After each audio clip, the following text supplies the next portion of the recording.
Good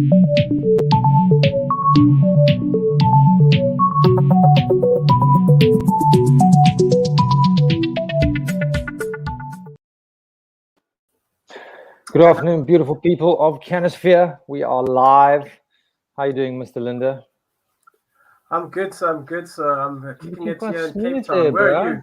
Where are you? No, I had to clean up. Indeed. I was looking a little bit rusty, a little bit of a rusty young man. So now I look like a young man. No rust. Good. looking slick, I'm coming to you today from the forests of Knysna. I'm literally in the middle of nowhere. So it's nice to be outdoors. Yeah, you're still in Cape Town? Yeah, enjoying the sun and the wind and COVID. Yeah. So but I mean, like we've got, what's in the headlines? Well, one of the things that's going to be interesting is that the private cannabis clubs legality is likely to go into the Concord. So it's getting quite serious. I'm sure Brett's going to give us more info around the Concord and what takes place there. And then the traditional healers are accusing SAPRA of locking them out around cannabis licensing. So that's going to be interesting to hear more about. Okay. Hemp permit holders face arrest because of contradictory laws. Calls to classify cannabis as a botanical medicine. The Jamaicans are making some moves on cannabis, so it'll be interesting to hear some of the things they're doing in terms of legislation. And Noxy is going to bring us home for the holidays. Here's how to use weed discreetly. Some tips and tricks on how to not get caught by your neighbors or any other untoward people. We'll also be chatting to Charles from Fields of Green, who's going to give us some tips and things to do if you do get stopped with cannabis over the festive season. He's been working with those situations for many years and is very experienced. But without further ado, if there's nothing else, I think we should cross straight over to Limpopo province to get the headlines from Brett Hilton-Barber. Over to you, Brett.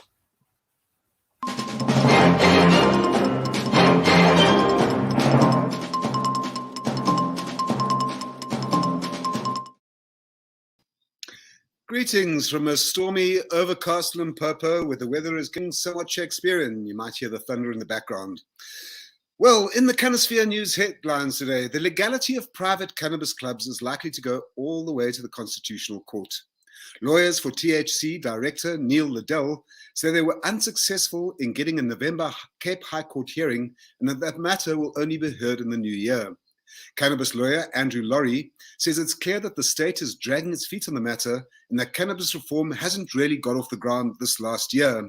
The only positive movement, he says, has been the issuing of hemp license, but that too, he says, is problematic.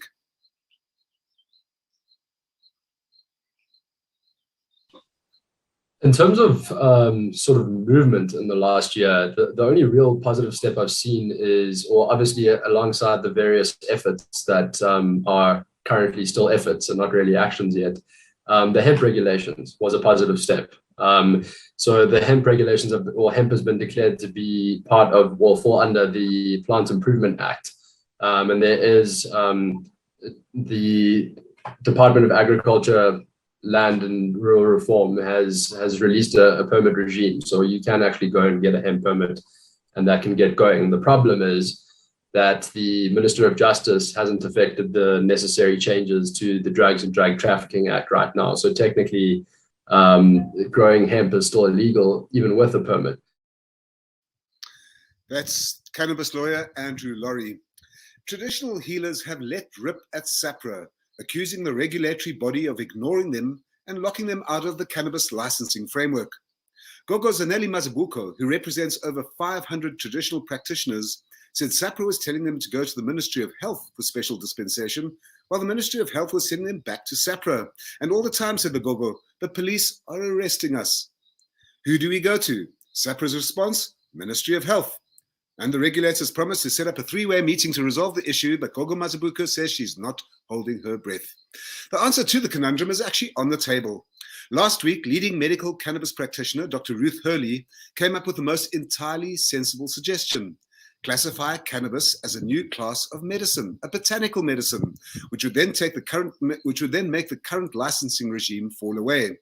She said it was scientifically problematic to classify a single molecule medicine, such as a dispirin, with a multi-molecule medicine, such as cannabis, in the same category. She asked SAPRA why it was trying to follow first world cannabis medical classifications instead of taking an African view of cannabis, as that it was just one of many botanical medicines. Something to think about. And Jamaica is setting the pace for Caribbean cannabis reform. It's decriminalized possession of small amounts of weed and is encouraging cannatourism. Check out this clip that the government in Kingston, Jamaica launched last week and ask yourself, should our government not be doing the same? Good ganja sense, learn more your ganja, just be smart with it. Good ganja sense, good ganja sense. We have many uses for the cannabis. Knowledge is power, youths we need that. Ganja smoking and no pitney thing that. Commercial ganja you farm then you reap. Entrepreneurs and scientists see. Good ganja sense, learn more the ganja, just be smart with it. Good ganja sense, good ganja sense. We have many uses for the cannabis. Be smart with your ganja, go get a permit. Ganja full of uses, make sure you learn it. Canna solve eye drops, it make for eyes. Ganja can boost lives. Good ganja sense, good ganja sense. Learn more the ganja, just be smart with it. Good ganja sense, good ganja sense. We have many uses for the cannabis. Brought to you by the National Council on Drug Abuse, an agency of the Ministry of Health and Wellness. Yeah, it's great. It's great to see that, but I just don't get it. I really don't get it. You know, like we are in a pandemic with a issue with employment, with an issue with our economy. And yet, you know, years and years later, we still have conversations about the traditional healers and whether they can prescribe cannabis or not, the rural farmers and whether they can grow cannabis or not. I mean, it's absolutely the most embarrassing situation. The government is dealing with the situation in the most appalling way. I'm sorry, I have to just put it out there. You know, we've been going on about this for how long now? And this just like how loud do we have to shout? You know, the fact that we're going to have to go back to court for the cannabis clubs, you know, which is a model that is working and is providing, you know, a tax. There are people running cannabis clubs that are actually paying tax. The consumers that are using that cannabis are actually, you know, getting their cannabis checked. It comes from sources that they know, you know. And I just feel like the government are sitting on their hands, and it's embarrassing at this point, to be totally honest. That's my humble opinion. So now let me tell you this, Trenton.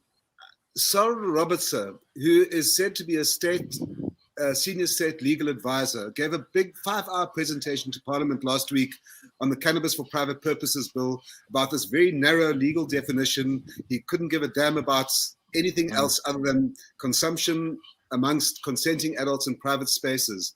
Now, look at this. I can't find anywhere that he's represented on the Department of Justice website. I don't know who this guy is. He doesn't appear on any official platform anywhere. So I'm starting to ask myself, who are these guys who are giving this specialist knowledge into Parliament? And who is this guy, Cyril Robertson? I want to pose that to you, and I'm going to come back in the new year with the answer to that question. How is a guy who's giving the 5-hour submission on cannabis legality to Parliament nowhere to be found on Google, on the Department of Justice website? Nowhere. He's a mystery figure. That's crazy. Linda, is it gross, you know, negligence and inefficiency, or is there a third force? Is there something else that's derailing this? What's your opinion? Sorry, guys, I think I might have lost you. Okay, let me pick up for Linda very quickly there, Trenton, to throw into Linda before you come back. I think that we're looking at there are, put it this way, people in the justice system who have a vested interest in not letting legalization come about too quickly because of the 28 billion rand a year that the government estimates is being turned over by the illegal weed industry. How much of that is finding its way into police or other Justice Department official pockets? And I think that it's not necessarily a kind of obstacle, but it actually suits them fine not for legalization to proceed. Yeah, well, certainly a theory that makes sense. So, it's just been a long year, and I think we've made some great strides. We've made very few strides in terms of, legislation. I think, as Andrew put it, that is the hemp situation is a positive move forward. The industry has made great strides in terms of people bringing things online, new businesses online. There's a lot of energy on the ground. So from an industry perspective, I think we've actually moved forward, in many ways. But from a legislative perspective, it's been pathetic, to be honest, what's happened. And I'm really hoping we get into the new year with more energy and more vigor. And the thing is, there are lots of government conversations going on. So I'm not saying not doing anything, but there's no one leading the charge. There's the left hand doesn't know what the right hand's doing. One person says one thing, another person says another. It's very, very poor leadership, and we need a consolidated effort. I still buy into the fact that we need a body or a unit within government that actually represent the cannabis industry and can actually be the go-between between the industry and Parliament. Otherwise we're never going to move forward. Trenton, I think your call might be answered in the new year. Sorry, Linda. No, what I was going to say is that it's always about what's everyone's objective. So each department obviously has their mandate and their objective, and then there's also the personal thing of it. Like, what are the individuals within these departments and what are they trying to achieve? And end of the day, I always feel like it's like a Game of Thrones when you talk about politics and wanting certain objectives, especially around this cannabis conversation that's been going on for a while. The other day someone told me the reason why things are not working in certain spaces and certain things is because certain individuals who are gatekeepers are the ones who are causing that issue, and because they have a certain conceited effort to do so. And so when I heard that, I realized, it's not as clean cut as we think it is. There's hidden agendas and people trying to rise to the top, depending who's going to be at the top at the end of the day. Yeah, we need to find these people and we need to let people know, hold them accountable. Anyway, just quickly onto a more positive note, play the next clip, which is about SA cannabis compared to Canadian cannabis. Let's have a quick look at this. In this video, we're going to be looking at two medicinal cannabis brands that are available in South Africa through a legal Section 21 application. One will be Canadian, one South African, and we'll also have the opportunity to interview the actual medical patient that has tried both of these brands. So here we have the Canadian product, the Unite Organic from the Green Organic Dutchman. It's an 18.2% total THC flower. And if we have a closer look, you can see the quality of the bud. And it's great that this is available and imported for Section 21. And here's a South African brand, the Critical Kush from Farmer Growers. And have a look at those great nugs, a real live smell to the flower when you open up. And this is a 22% THC flower. And just to let you know, both of these products are being made available in the country through cannabis clinics in partnership with Introcan. And there's a comparison of both of them. Thanks, Jeff. Always bringing some great stuff to the fore. I was lucky enough to try both of those, which we'll chat about in a minute. But Charles, welcome. Charles from Fields of Green for All, always flying the flag and pushing hard to drive legislation in our country for many, many, many years.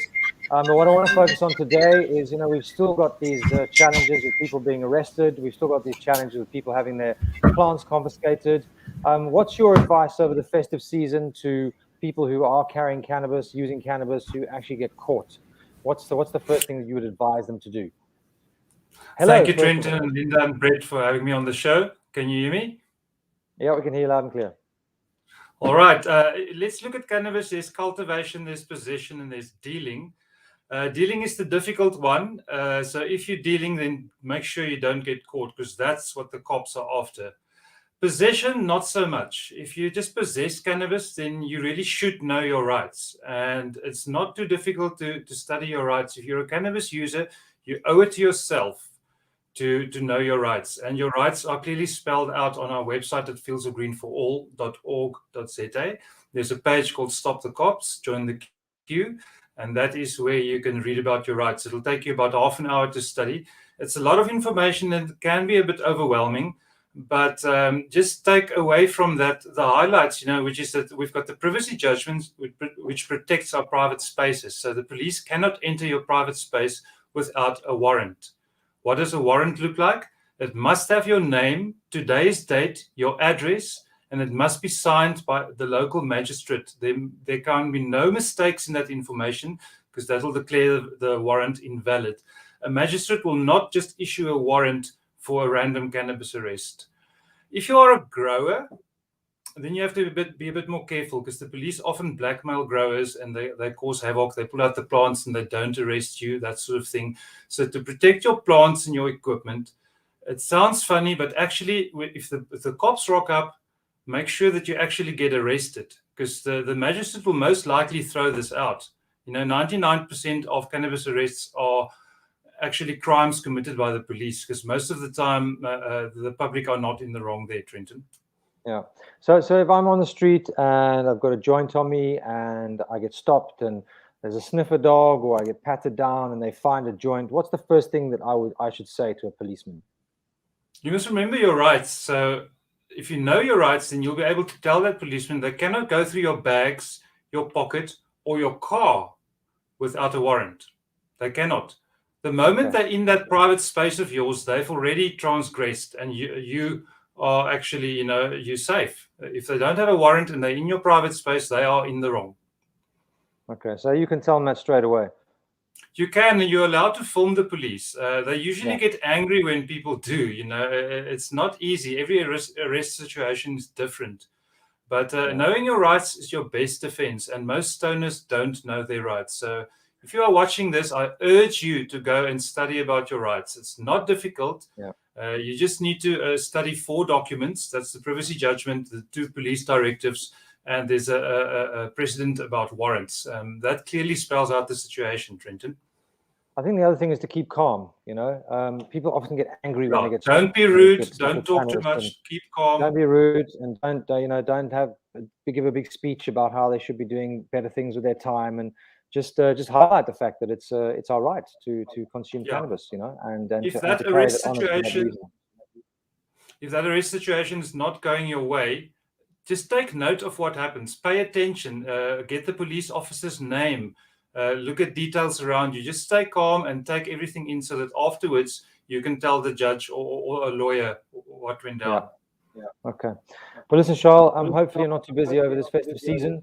But as always, thanks for doing what you do. I know that you man that phone for all those calls that come in, and have been doing that for many, many 24 hours. We appreciate you, and we respect you for everything you've done and all the help you've given people in this industry. And hopefully you'll be out of a job soon. No offense. Thanks. and move on to other things that are more positive. But thank you for your time. We're going to cross over to the Kush Queen in Johannesburg, who's going to talk to us about how to be discreet with your weed this season. Over to you.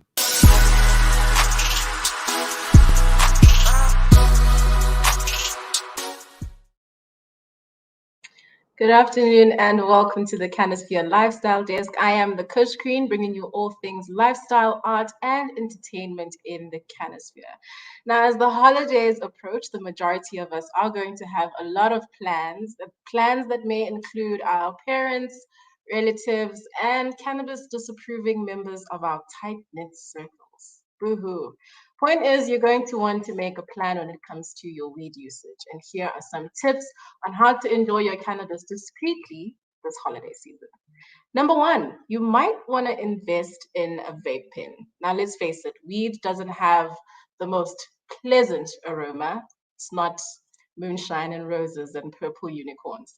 Vape pens eliminate these terrible odors that are associated with weed smoking, and they allow you to get high without the weedy smells. And number 2, you might want to switch to edibles. Edibles are convenient. They eliminate smoke or paraphernalia, which are always pesky things to deal with when spending time with others. And they can be consumed around other people without them even knowing that you're consuming them. Just monitor your dosage in case you don't feel like pretending you're not high when you actually are very, very high.